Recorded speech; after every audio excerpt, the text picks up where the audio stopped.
ريتني تنباك معسل هو تحريقيني بأرجيلي هو مهما عندك اتوسل عني الجمرة ما تشيلي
Funciona como uma instituição religiosa, como uma igreja, né? Ou seja, ela está sempre aberta para os muçulmanos que querem vir rezar aqui, né? Sendo que tem os dias de maior frequência, né? Igual a igreja católica, ela está sempre aberta, né? Mas os dias de maior frequência são os dias que tem as missas, né? Principalmente aos domingos, né? Aqui é a mesma coisa, ela está sempre aberta, tanto para visitantes não muçulmanos que queiram conhecer o espaço, queiram conhecer a religião, como para muçulmanos que queiram vir rezar. Mas os dias de maior frequência é sexta, sábado e domingo. Sexta, porque é o dia da nossa oração semanal em congregação, né? Equivalente em importância, por exemplo, às missas de domingo dos católicos, né? Sexta-feira é o dia que os muçulmanos se reúnem nas mesquitas e todo mundo para ouvir um pequeno sermão do imã, que é o líder religioso local, né? O sermão dura mais ou menos 20, 30 minutos, e depois fazer uma oração coletiva. Então toda sexta-feira, mês de meio, né, nas mesquitas de todo mundo, tem essa oração em congregação, né? Semanal. E sábados e domingos, por serem final de semana, né, são os dias que geralmente os planos vêm mais também a mesquita. A gente tem cursos aqui, tem atividades, né, tem palestras, atividades não só religiosas, mas culturais também, né, atividades até esportivas, a gente tem algumas, estamos iniciando alguns projetos nesse sentido, né. Então, as nossas atividades giram em torno disso, né, cursos sobre a religião, palestras, a oração semanal, né, e nos outros dias também, conforme a frequência de muçulmanos aqui, né? E algumas atividades também de cunho social, né? E esportivo também. Por exemplo, no mês de Ramadã, que é o nosso mês de jejum, né? A gente tem quebra de jejum coletivo aqui nas mesquitas. Então a mesquita oferece jantar, os muçulmanos querem jantar aqui de forma coletiva, né? Então se confraternizam, né? Recentemente a gente teve a nossa segunda festa religiosa, foi na sexta-feira passada, né? O Eid al-Adha, que é a festa de sacrifício. A gente está no período Hajj, que é a peregrinação à Meca. Então é a nossa segunda festa religiosa, os muçulmanos se encontram aqui, né, se confraternizam também. Então, basicamente seriam essas.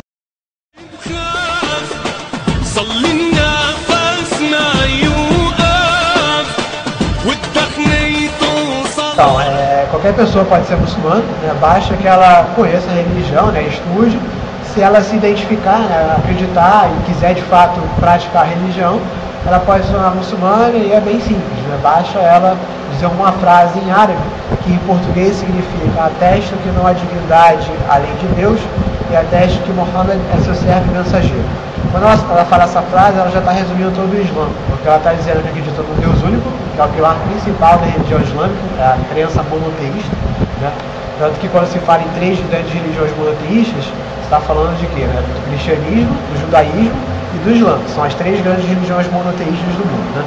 Então, na primeira sentença da frase, ateste que não há divindade além de Deus, né? Está dizendo que acredita no Deus único.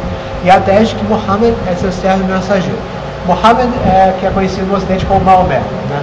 É uma designação que a gente não aceita porque é como se fosse uma tradução, né? E nome próprio não se traduz, né? Uma pessoa que é John nos Estados Unidos, se vier para o Brasil não vai ser João, né? E vice-versa. Então o nome dele era Muhammad, é assim que a gente se refere a ele. E quando a pessoa diz que acredita que Muhammad é seu servo e mensageiro, ela automaticamente está dizendo que acredita em todos os mensageiros e profetas anteriores.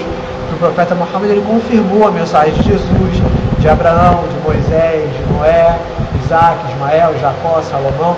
Nós acreditamos em todos esses profetas que vieram antes dele, né, de igual forma. Né? Então, quando a pessoa diz que acredita no profeta Muhammad, ela está dizendo que acredita no que ele trouxe, ou seja, no Islã, na sua forma final, e na mensagem desses profetas anteriores. Né? Como se eu dissesse, qual o seu grau de instrução? A pessoa me fala, superior completo. Eu não preciso perguntar para ela se ela fez ensino médio, ensino fundamental, porque se ela atingiu a faculdade é porque ela cumpriu as etapas anteriores. Então alguém que diz que acredita no profeta Muhammad está dizendo que acredita nos profetas que veio antes dele. Então a pessoa falando essa frase de uma forma convicta e voluntária, né, sabendo o que isso significa, o que é o Islã, o que os muçulmanos acreditam, né, ela já é muçulmana. Não tem batismo.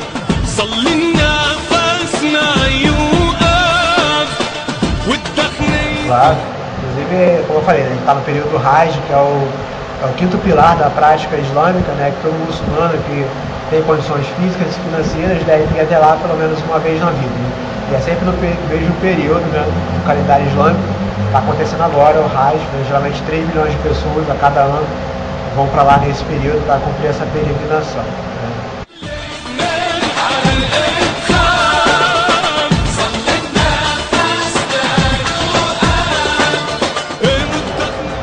Tem horários específicos, já tem intervalos de tempo. Né? Então, por exemplo, são 5 orações diárias. Né? A primeira vai mais ou menos, né, aproximado, de 4h30 da manhã às 6 da manhã.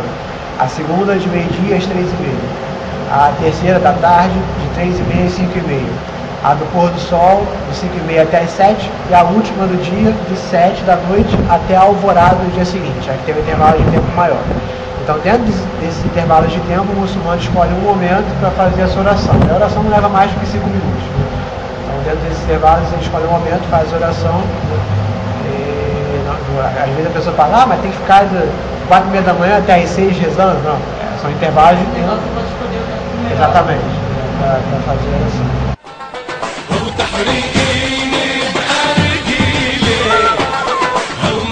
Para quem nunca fez, né, quando você faz pela primeira vez, assim, nos primeiros dias você sente um pouco mais, né? Mas assim, depois dos 3, 4 primeiros dias, você se acostuma de uma forma assim que você mesmo não acredita, né? E aí que você vê também, né, um dos benefícios, digamos, uma das sabedorias por detrás do mês do Ramadã é essa, né? Você passa a conhecer melhor o seu próprio corpo, né? Você vê a capacidade que o organismo tem de se adaptar, né? E você passa a nem sentir mais, né? É claro, você sente, se não demandasse um esforço, né, não teria nem razão de ser o jejum, né? Mas é totalmente viável e possível de se fazer. Tanto que, às vezes, da hora de quebrar o jejum, que é a hora do pôr do sol, né, é de um pouco antes do nascer do sol até o pôr do sol. É no horário da 4ª oração do dia que você quebra. Às vezes passa o horário e você até esquece. Você está trabalhando e tal, você nem se dá conta que passou, porque você já está tão adaptado, tá acostumado, que você não percebe, né?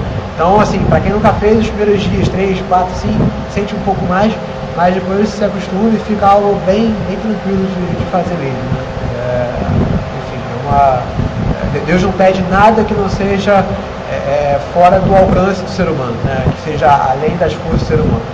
Então, é algo bem tranquilo de se fazer, na verdade.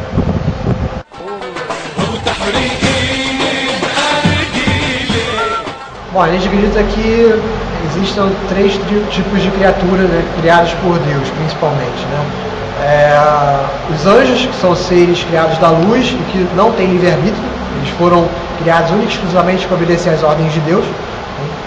E é o segundo pilar da crença islâmica. Então você tem, por exemplo, os anjos que têm como função, né, colocar a alma no 4º mês de gestação no corpo da mãe, o anjo que retira a alma da pessoa quando ela falece, né, os anjos anotadores, que são nossas boas e más ações.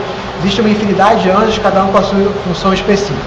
Você tem o ser humano, que foi criado do barro, né, o primeiro homem, Adão, criado do barro, né, com o livre-arbítrio, né, e você tem os gênios, né, em árabe, jins, né, que são criaturas feitas do fogo, né? Também com livre-arbítrio.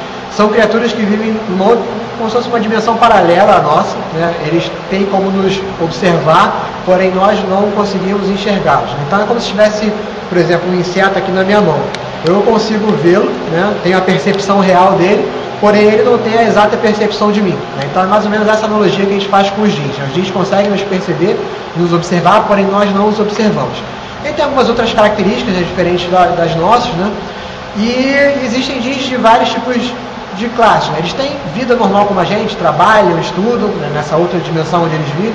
Tem religiões, né? Então você tem jeans cristãos, jeans muçulmanos, jeans budistas, espíritas, e você tem uma classe dos jeans que seria a classe dos demônios, né? Que seria aquela classe que seguem a Satanás, né? Que seria o primeiro jin, digamos assim, o Satanás.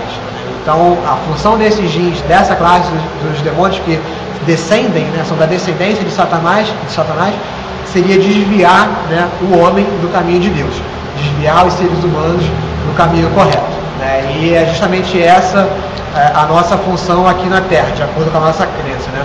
Seguir nessa vida, né, que é uma vida de testes, né, no caminho correto de Deus, de acordo com os princípios de Deus, né, com os bons valores que Deus nos transmitiu através dos profetas e mensageiros, e nos afastar, né, das práticas ilícitas, né, que a todo momento, né, esses jeans, né, tentam nos fazer, né, cair, né?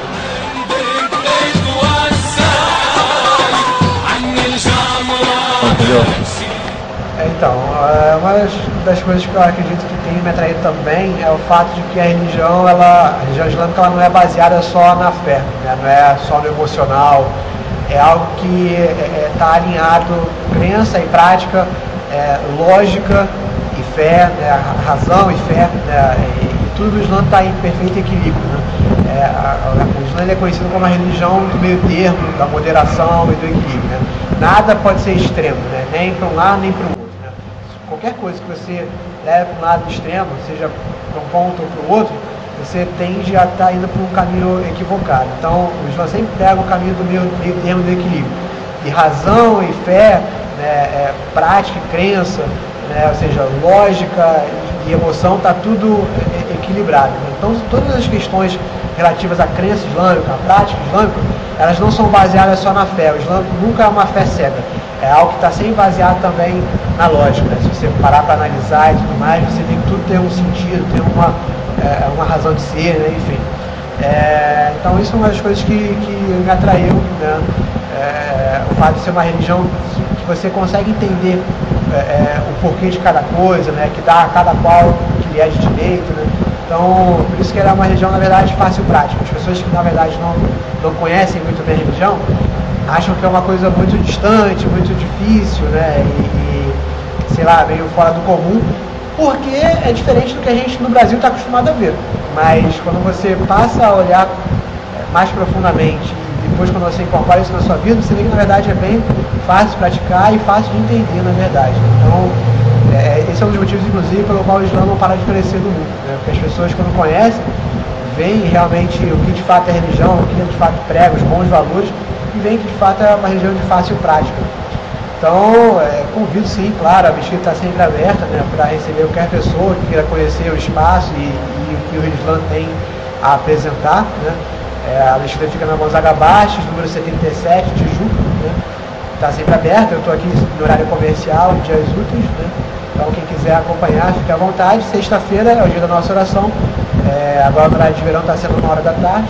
Quem quiser acompanhar também, a oração é aberta ao público, tanto a oração quanto o sermão, né? Sexta-feira aqui na nossa mesquita.